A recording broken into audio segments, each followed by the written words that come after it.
జై శ్రీరామ్ అందరికి చాలా రోజులు అయిపోయింది నేను ఈ ఛానల్లో వీడియోలు పెట్టి ఆల్మోస్ట్ 20 days పైన అయి ఉంటుంది. బట్ ఈ రోజు నుంచి నేను వీడియోలు పెడతానని కన్సిస్టెన్సీగా ఉంటానని చెప్పలేను. ఎందుకంటే నేను ఎప్పుడు చెప్పినా గానీ ఆ కన్సిస్టెన్సీ నా దగ్గర నుంచి మిస్ అవుతుంది. బట్ నాకు వీలు కుదిరినంత సార్లు నేను ఈ వీడియోలు పెడుతూనే ఉంటాను. ఇక ఈ రోజు మీరు చూస్తున్న విషయం ఏంటంటే సనాతన ధర్మంలో దేవతలు, ఆత్మలు, రాక్షసులు, అలాగే వేరు వేరు లోకాలు, ఆ లోకాల్లో ఉండే జీవులు, ఇక పేర్లు, అవి మనం మాట్లాడుకోబోతున్నాం. ఈ విషయం గురించి యూట్యూబ్ లో గానీ, లేక ఫేస్బుక్ లో గానీ, ఇన్స్టాగ్రామ్ లో గానీ, అదర్ సోషల్ మీడియా ప్లాట్ఫామ్స్ లో చాలా మంది చెప్పే ఉంటారు. బట్ అన్ని కూడా వాటిలో కొన్ని టాపిక్స్ అన్ని ఒక చోటకు చేర్చి మీకు చెప్తాను ఈ రోజు. ఇక మనం వీడియో మొదలు పెడితే మనం అనుకుంటాం దేవతలు ఉన్నారు, రాక్షసులు ఉన్నారు, దెయ్యాలు ఉన్నాయి, పిశాచాలు ఉన్నాయి, లేకపోతే కొన్ని చోట్ల గంధర్వులు ఉన్నారంటారు, యక్షులు, నాగులు ఉన్నారు అనుకుంటాం. ఇవి మాత్రమే ఉన్నాయి అనుకుంటాం మనం. అది కూడా కొంతమంది నమ్మరు. ఎందుకంటే వాళ్ళకి మనుషులు మాత్రమే కనపడుతున్నారు, ఇంకేది కనపడట్లేదు కాబట్టి అవి కూడా లేవని అనుకుంటారు. బట్ మన సనాతన ధర్మంలో, మన గ్రంథాల్లో దీని గురించి చాలా వివరంగా ఉంది. ఈ వీడియోలో మనకు తెలిసినంత వరకు ప్రతి జీవి పేరు, ఆ పేరు యొక్క అర్థం, దానికి ఉన్న మూల స్థానం, ఆ స్థానానికి ఉన్న పేరేంటి, అసలు ఆ జీవి పేరేంటి, మన గ్రంథాలు ఏముంది దాని గురించి తెలుసుకుందాం. ఇందులో కొన్ని విషయాలు, నేను చెప్పే విషయాలు కొన్ని కరెక్ట్ అయి ఉండొచ్చు, అవ్వకపోవచ్చు. ఎందుకంటే నేను కూడా నాకు అవైలబుల్ గా ఉన్న ఇంటర్నెట్ లో కంటెంట్ కానీ, నా దగ్గర ఉన్న పుస్తకాల ద్వారానే నేను మీకు చెప్తున్నాను. నాకు తెలుసు నా దగ్గర కొన్ని పుస్తకాలు ఉండకపోవచ్చు, నేను సరిగా రీసెర్చ్ చేసి ఉండకపోవచ్చు, బట్ నేను చేసినంతలో మీకు చెప్తున్నాను. Okay, let's jump into the video. First of all మనం పరమాత్మ గురించి మనం మాట్లాడుకోం. పరమాత్మ అంటే విశ్వం మొత్తానికి మూలమైన ఒక శక్తి. ముందు మనం ఏ విషయాన్ని మాట్లాడుకున్నా, ఏ జీవి గురించి మాట్లాడుకోవాలన్నా అసలు మనం దాని వెనకాల మూలాన్ని మనం తెలుసుకోవాలి. సనాతన ధర్మానికి అన్నిటికీ మూలం ఆ పరంధామ పరమాత్మ. ఆయన్ని బ్రహ్మాన్ అని కూడా అంటారు. బ్రహ్మ కాదు, బ్రహ్మాన్ అని అంటారు. దీన్ని బృహ్ అనే సాంస్కృతిక లేక సంస్కృతి ధాతువు నుంచి వచ్చింది. అంటే దీని అర్థం పెరిగేది, వ్యాప్తి చెందేది, అంతం లేనిది అని అర్థం, ఆకారం లేనిది అని కూడా అర్థం. అలాగే దీనికి అసలైన పేరు నిర్గుణ పరమేశ్వరుడు, అంటే గుణము రూపము లేని అర్థం. ఇది సచ్చిదానంద ఆనంద రూపం, అంటే శాశ్వతమైన ఆనంద జ్ఞానానంద రూపం. అలాగే బ్రహ్మాన్ అనేది ఒక పదవి కాదు, ఒక్కరు అని అర్థం. బ్రహ్మాన్ అనేది సర్వానికి ఆధారం. మనం దీన్ని చూడలేం, వినలేం, తాకలేం, కానీ అన్ని దీని వల్లే మొదలైన, దీని వల్లే అంతమవుతాయి. సమస్త దేవతలు, జీవులు, ప్రకృతి అన్ని ఒక్క పరమేశ్వర శక్తి యొక్క క్రియేటర్ మాత్రమే. ఇక మనం మొట్టమొదటిగా ఈశ్వరుడు గురించి మాట్లాడుకుందాం. ఈశ్వరుడు అంటే ఈష్ అంటే పరిపాలించేవాడు అని అర్థం. వర అంటే శ్రేష్ఠుడు, అంటే సర్వలోకాలకి పాలకుడు అని అర్థం. ఆయన సగుణ బ్రహ్మన్ అని అంటారు. ఈయన రూపంతో ఉండేవాడు కాబట్టి పరమేశ్వరుడు, పరమాత్మ యొక్క సాకార స్వరూపం. ఉపనిషత్తులు ఏం చెప్పాయంటే ఏకం సత్ విప్రా బహుధావంత్, అంటే సత్యం ఒకటే, జ్ఞానులు దాన్ని వేరు వేరు పేర్లతో పిలుస్తారు. కాబట్టి విష్ణు, శివుడు, బ్రహ్మ, మిగతా దేవుళ్ళు, అమ్మవారు, దుర్గామాత, కాళికామాత అందరూ కూడా ఒక్క ఈశ్వరుడు నుంచే వచ్చారని అర్థం. అలాగే మనం ఆత్మల గురించి మనం మాట్లాడుకుందాం. ఆత్మలలో మనకి తెలిస్తే మొట్టమొదటి ఉండేది పరమాత్మ, జీవాత్మ. ఇవి మెయిన్ గా ఉంటాయి. పరమ ఆత్మ అంటే దీని అర్థం పరమ అంటే సర్వోన్నత, ఆత్మ అంటే చైతన్యం. సర్వోన్నత చైతన్యం కలిగిన దానిని మనం పరమాత్మ అంటాం. పరమాత్మ యొక్క స్థానం సమస్త జీవులలో అంతర్యామిగా ఆ అమ్మవారి శక్తే పరమాత్మ. అహం బ్రహ్మాస్మి అనే దానికి అర్థం నేనే బ్రహ్మని అని అర్థం. ప్రతి మనిషి హృదయంలో, ప్రతి ఒక్క జీవిలో అంతర్ముఖంగా ఉంటాడు. ఇదే ఆ పరమాత్ముని యొక్క తత్వం. ఇక జీవాత్మ అంటే జీవ అంటే జీవించేది, ఆత్మ అంటే చైతన్యం. వ్యక్తిగత చైతన్యాన్ని జీవాత్మ అంటే ప్రతి మనిషి, జీవి వ్యక్తిగతంగా ఉండేదానిని బాహ్య రూపంలో చూపించేదానిని జీవాత్మ అంటారు. ఇది ప్రతి జీవితంలో బతికున్న ప్రతి జీవిలో వ్యక్తిగతంగా ఉండే ఆత్మ. నయనం చిందంతేవ శస్త్రాన్ని, అంటే దీనిని ఆయుధాలు కత్తిరించలేవు, అగ్ని కాల్చదు అని మనం భగవద్గీతలో చదువుకున్నాం కదా.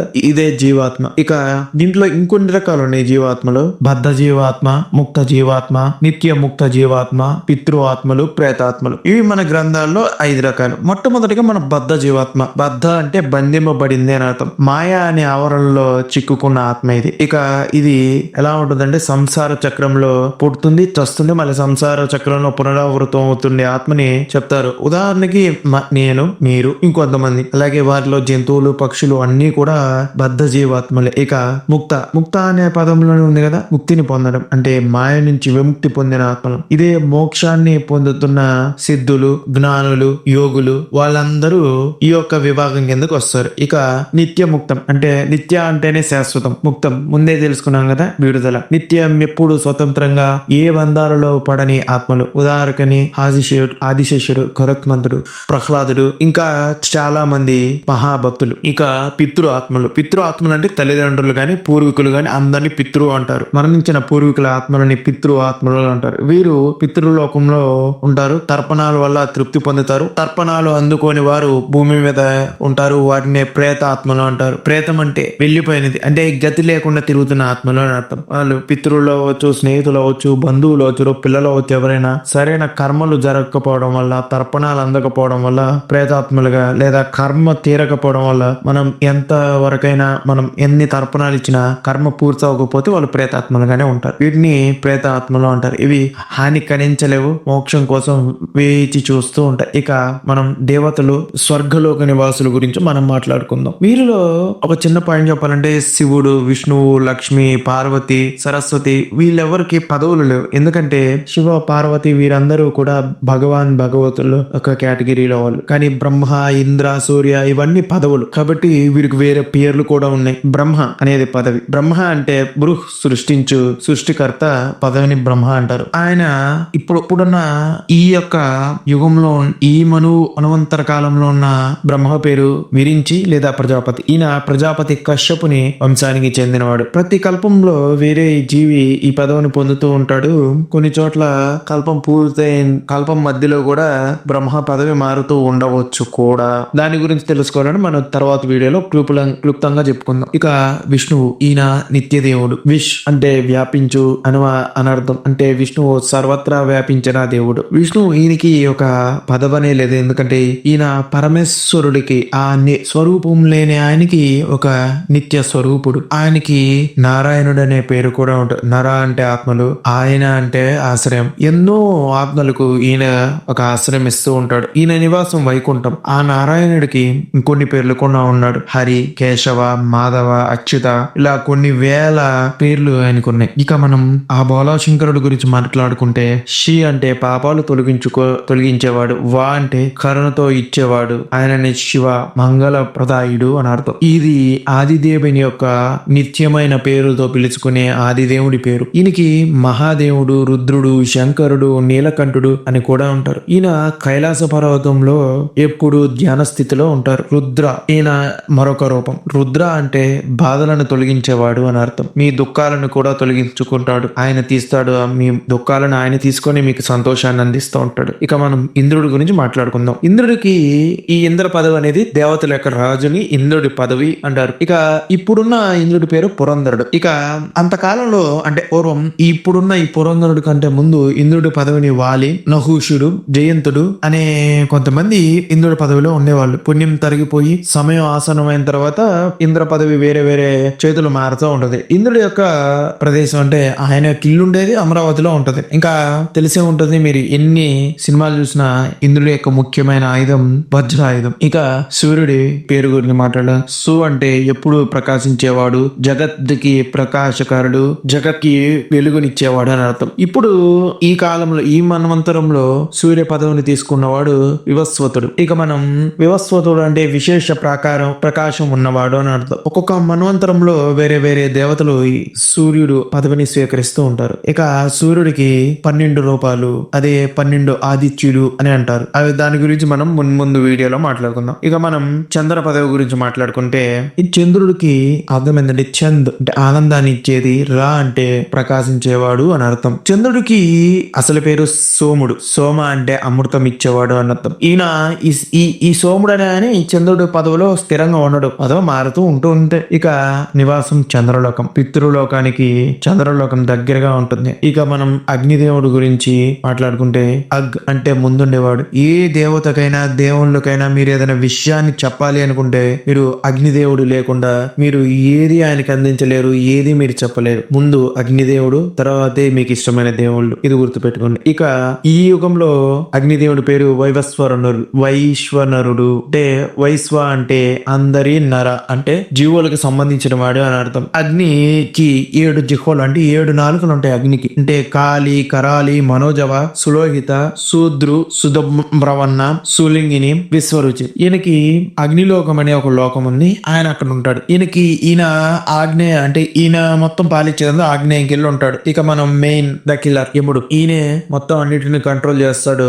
మొత్తం ఏ మనిషిని ఉంచాలి తీసేయాలి కర్మానుసారం ఈయనే అన్నిటిని కంట్రోల్ చేస్తాడు. ఇక యముడికి నియంత్రిస్తూ నిర్దేశిస్తూ ఉంటాడు. మరణం మరియు ధర్మానికి ఈయన దేవుడు. ఈయనకి ధర్మరాజు అనే పేరు. ఈయన వివస్వత్ అంటే ఇప్పుడున్న సూర్యదేవుడు పుత్రుడు. యముని పదవిలో ఉన్న ఇతరులు హరిశ్చంద్రుడు స్వర్గలోకంలో యమాలయానికి రక్షకుడు. నివాసం యమలోకం అది నైరుతి దిశలో ఉంటది. యమలోకం. చిత్రగుప్తుడు యమలోకంలో లెక్కలు రాస్తూ ఉంటాడు. చిత్ర అంటే మనస్సు, గుప్త అంటే దాచినది. అంటే మనస్సులో దాచి ఉన్న లెక్కలను కూడా బయటికి తీస్తాడని అర్థం. ఇక మనం వరుణుడి గురించి అంటే జలదేవుని గురించి మనం మాట్లాడుకుంటే వరుణుడు ఈయన పేరు పాసి. అంటే ఇప్పుడు వరుణుడి పోస్టు పాసి అనే ఆయన చేతిలో ఉంది. వరు అంటే ఆచార్దించు అని అంటే ఆశీర్వదించు లేదా సముద్రాలను ఆవరించేవాడు అని అర్థం. పాశి అంటే పాశాయుధం ధరించేవాడు అని అర్థం. ఈయన పశ్చిమ దిక్కుకి దిక్పాలకుడు. ఈయన లోకం జలలోకం. ఇంకా కుబేరుడు ధనానికి అధిపతి లేదా రక్షకుడు, కాపలాదారుడు, ధనానికి కాపలాదారుడు. పదవి కు. ఈయన పూర్తి పేరుడు వైశ్రవణుడు. ఈయన యొక్క పదవి కుబేరుడు. కుబేరుడు అనే అర్థం ఏంటి? కు అంటే భూమి, బేర అంటే శరీరం. భూమి ఉండే శరీరం అంటే భూమి నిధులకు అధిపతి. విశ్రవసుని కుమారుడు కుబేరుడు. ఇక ఈ పదవి రావణుడు ఒకప్పుడు లంక నుంచి ఈయన ఎల్లగొట్టాడు. నివాసం అలంకాపురి. హిమాలయాల్లో ఉంటుంది అలంకాపురి. కుబేరుడు యక్షులకి రాజు కూడా. ఇక మనం దేవతల గురించి మాట్లాడుకుంటే స్త్రీ దేవతలు లక్ష్మీదేవి. లక్ష అంటే చూడు, పరిశీలించు అని అర్థం. ఈమె సర్వ సంపదలను చూసి మనల్ని పరీక్షించి మనకి అందిస్తూ ఉంటుంది. లక్ష్మీదేవికి ఒక పదవి అనేది లేదు. ఈమె ఆ శక్తి యొక్క శక్తి స్వరూపం. ఈమెకి మహాలక్ష్మి, ఇందిర, కమల అనే పేర్లుండి ఈమెకి అష్టలక్ష రూపులు కూడా ఉన్నాయి. అష్టలక్ష్ముల రూపులు కూడా ఉన్నాయి. అవే ఆదిలక్ష్మి, ధాన్యలక్ష్మి, ధైర్యలక్ష్మి, ధనలక్ష్మి, గజలక్ష్మి, సంతాన లక్ష్మి, విజయలక్ష్మి, విద్యాలక్ష్మి. ఇక మనం సరస్వతి దేవి. సర అంటే జ్ఞానం, సతి అంటే తనది జ్ఞానం తన సొంతమైన దేవత. ఈమెకి వాగ్దేవి, శారద, బ్రహ్మిణి వినాపాని అని పేర్లు కూడా ఉన్నాయి. వాగ్దేవి అర్థం వాక్కుకి దేవత అని అర్థం. అంటే నా నోటిలో గాని మీ నోటిలో గాని ఎవ్వరి నోటిలో అయినా ఒక మాట బయటకు వస్తుందంటే సరస్వతి దేవి అనుగ్రహం ఉండడం బట్టి. పార్వతీదేవి. ఈమెకి దుర్గా, కాళీ అని కొన్ని వేల పేర్లు ఉన్నాయి. పార్వతి అంటే పర్వతం అని అర్థం. హిమవంతుని పుత్రిక కాబట్టి ఆమెకి పార్వతి అని పేరుంది. ఒకే శక్తికి కొన్ని వేల లక్షల రూపాలు ఈమె సొంతం. దుర్గా అంటే కష్టం, గా అంటే తీసేసేది అని అర్థం. అంటే కష్టాలని మన దగ్గరికి చేరక ముందే ఆమె చేరుకుని ఆ కష్టాలని తొలగించేస్తుంది. కాళి అంటే కాల సమయం అధిపతి. అంటే కాలానికి ఆమె అధిపతి. మనకి ఈ కాలంలో ఏం కావాలో ఆమె చూసుకుంటుంది. అలాగే ఈమె మహిషాసుమర్దిని. అంటే మహిషాసుని సంహరించిన అమ్మ మహిషాసుర మర్దిని. ఇక మనం ఇంకా ఉన్నాయి చెప్పుకుందాం. ఇందాక మనం చెప్పే కదా 12 నెలలకి 12 ఆదిత్యులు ఉంటారు. ఒక్కొక్క నెలకి ఒక్కొక్క స్వరూపం. వారి పేరు ధాత, అర్ధమాన్, మిత్ర, వరుణ, ఇంద్ర, వివస్వత, అంశుమత, భగవ, పుషన్, సవితర్, తస్షర్, విష్ణు. ఇందులో విష్ణువు ఒక ఆదిత్యుడు కూడా లెక్కలో ఉన్నాడు. ఇంకా అలాగే వసువులు 8 మంది ఉంటారు. వసు అని అర్థం నివసించేవారు, ఉనికికి ఆధారమైన. అంటే మీరు ఏదైనా దేవతలకి ద్రవ్యాన్ని ఇస్తే వీరే తీసుకుని వారికి అందిస్తారు. ఇవి ధరుడు, ధ్రువుడు, సోముడు, అహుడు, అనిలుడు, అనలుడు, ప్రతుష్టుడు, ప్రభాసుడు. అనలుడు అంటే అగ్నిలో అనిలుడు, వాయువు సోముడు అంటే చంద్రుడు, పాండవుల భీష్ముడు, ప్రభాస అనే వసువు యొక్క అంశ. ఇక మనం యక్ష, గంధర్వ, అప్సరస, కిన్నెర, నాగుల గురించి మనం మాట్లాడుకుందాం. యక్ష అంటే ఆరాధించు, పూజించు. అంటే పూజించడానికి దగినవారు అని అర్థం. పూజించదగినవారు అని అర్థం. వీరు భూమి మరియు స్వర్గం మధ్యలో ఉండే దేవతలు. వీరికి కుబేరుడు రాజు. వీరి స్వభావం ఎలా సాధారణంగా నిధులు రక్షిస్తూ ప్రకృతిని రక్షిస్తూ ఉంటారు. కొందరు యక్షులు కొంతమంది మనుషులకి అంటే సమయాన్ని, కాలాన్ని, కర్మని వాళ్ళ యొక్క పుట్టుకను బట్టి సాయం చేస్తూ ఉంటారు. కొంతమంది వారి పుట్టుకను బట్టి వారికి ఏం చేయాలో చేస్తారు, నష్టం గానీ మంచి గాని. కొంతమంది మణిభద్రుడు, పూర్ణభద్రుడు, అలాక యక్ష, యక్షిణీలు. కొంతమంది ప్రసిద్ధ యక్షులు. మేఘదూత. ఒక చిన్న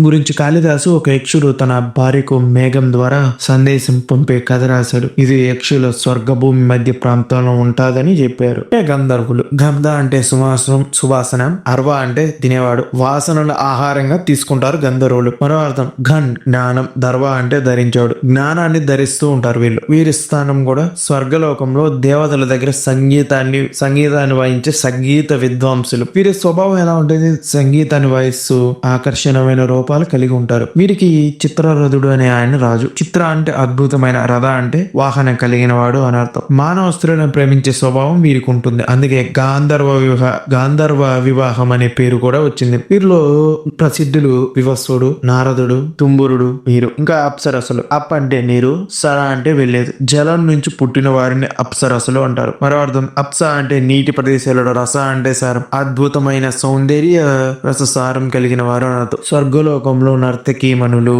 వీళ్ళు స్వర్గలోకంలో ఉంటారు. వీరి స్వభావం అత్యంత అందమైనగా, నృత్య విద్యలలో అపారమైన నైపుణ్యం కలిగిన వారు. ఇంద్రుడు తపస్సు చేసి వారి దగ్గరికి అప్సరసలను పంపేవాడు. తపస్సు భగ్నం చేయడానికి ప్రసిద్ధి చేస్తూ ఉంటారు వీళ్ళు. అది కూడా ఇంద్రుడు పెట్టే టెస్ట్ లో ఒక టెస్ట్. ప్రసిద్ధి అప్సరసులు ఊర్వశి, మేనక, రంభ, తిలోత్తమ, మోహిని. ఒక రకంగా మేనక విశ్వామిత్ర తపస్సును భగ్నం చేసింది ఇంద్రుడి యొక్క టేస్ట్ పరంగా. దీని నుంచి శకుంతల జన్మించింది. ఇక మనం నాగుల గురించి మాట్లాడితే, నా అంటే కాదు, అగ అంటే పర్వతం. పర్వతం వలె స్థిరంగా ఉండడి వాడు. మనం అర్థం. నాగా అంటే పర్వతంలో నివసించేవాడు. పాతాళ లోకం మరియు భూమి అడుగున వీరి స్థానం. స్వభావం సర్ప రూపంలో ఉంటారు. మాయావులు మానవ రూపం కూడా వీరు ధరించగలరు. వీరికి ఆదిశేషుడు, వాసుకి, తక్షకుడు ఇలా మిగతా కొంతమంది రాజులు ఉన్నారు. ఆదిశేషుడు విష్ణువుకి పాన్పు. ఆది అంటే మొదట, శేష అంటే మిగిలిన. మొదట సృష్టి తర్వాత కూడా మిగిలిన వారిలో ఆదిశేషుడు ఒకడు. వాసుకి శివుడి మెడలో ఉండే నాగు. సముద్రమదనం తాడుగా కూడా ఉపయోగించారు. తక్షకుడు పాండవ వంశాన్ని వేధించిన నాగు. జనమేజయుని నాగయజ్ఞంలో నశించాల్సి వచ్చింది కూడా, కానీ నశించలేదు. ఇంకా కిన్నెరలు. కిమ్ అంటే ఏమి, నర అంటే మనుషుడు. ఏమి మనుషులు, ఇది మనుషుడా అని అడిగే రూపం. కైలాస పర్వతం మరియు కుబేరుని రాజ్యంలో వీరు ఉంటారు. అర్ధ మానవులు, అర్ధ గుర్రపు శరీరం. వీరు అద్భుత సంగీతకారకులు. కిన్నెరులు మరియు గంధర్వులు కలిసి స్వర్గ సంగీత కార్యక్రమాలు నిర్వహిస్తారు. ఇక విద్యాధరులు. వీరు విద్య అంటే జ్ఞానం, ధర అంటే ధరించేవారు. వీరు జ్ఞానాన్ని ధరిస్తూ ఉంటారు. జ్ఞాన విద్యలు నేర్పిస్తూ ఉంటారు. వీరు హిమాలయ ప్రాంతంలో ఆకాశంలో వీరి స్థానం ఉంటుంది. వీరు మాయావులు, ఆకాశంలో ఎగురుతారు. దివ్య విద్యలు వీరికి తెలుసు. ఇంకా కిందకి వెళ్ళకొద్ది అసురులు మరియు రాక్షసులు. అసురులు అర్థం ఆ అంటే కాదు, సుర అంటే దేవతలు. దేవతలు కాదు అని అర్థం. మన అర్థం ప్రాణం ఇచ్చేవాడు, అసాధారణ ప్రాణశక్తి ఉన్నవాడు అని అర్థం. పాతాళ లోకాలు మరియు ఆకాశం వీరి స్థానం. తల్లి దితి కశ్యప ప్రజాపతి యొక్క భార్య. ఇక దేవతలు మరియు అసురులు ఒక తండ్రికి పుట్టిన అన్నాజీలు, అన్నదమ్ముళ్ళు, అక్కాజీలెళ్ళే. ఇక వీరిలో ముఖ్యమైన అసురులు హిరణ్యకశిపుడు. హిరణ్య అంటే బంగారము, కచ్చిపు అంటే మెత్తని పరుపు. ఈయన సంపద ప్రేమికుడు. నరసింహస్వామిచే సంహరింపబడ్డాడు. హిరణ్యాక్షుడు. హిరణ్య అంటే బంగారు, అక్ష అంటే కల్లులు, అంటే బంగారమైన కళ్ళు కలవాడు అని అర్థం. వరాహ అవతారంలో విష్ణుమూర్తి చేత సంహరించబడ్డాడు. బలిచ్చేవాడు చక్రవర్తి, సార్వభౌముడు. వామన అవతారంలో ఈయన పాతాళానికి పంపబడ్డాడు. ప్రహ్లాదుడు. అంటే అధికంగా, హ్లాద అంటే ఆనందం, అత్యంత ఆనందకరమైన భక్తుడు. మహిషాసురుడు. మహిష అంటే గేదె, అసుర అంటే రాక్షసుడు. దుర్గాదేవిచే సంహరింపబడ్డాడు. శుంభ నిశుంభులు. శుంభ అంటే ప్రకాశించేవాడు, నిశుంభ అంటే నిరాకరించేవాడు. ఇద్దరు అసుర సోదరులు. రాక్షసులు. పేరు అర్థం రాక్ష అంటే రక్షించు, స అంటే వారు తమను తాము రక్షించుకునేవారు. రక్ష అంటే హాని చేసేవారు నుంచి రక్షణ కోరేవారు. స్థానం లంక, అడవులు, మానవ సమాజంలో దాచుకుని ఉంటారు. రాత్రి బలంగా ఉంటారు. మాయా రూపాలు ధరిస్తూ మానవుని యొక్క మాంసం తింటూ ఉంటారు. రావణుడు.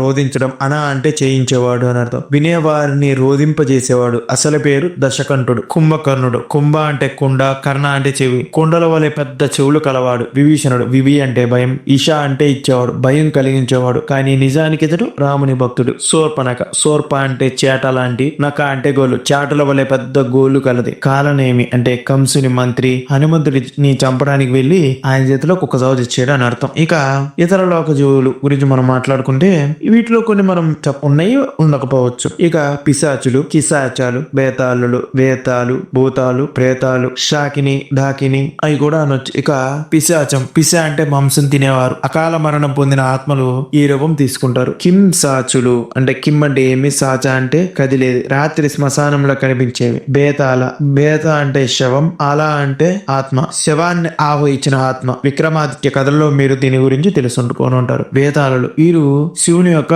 గణాలు. ఇక భూతాలు.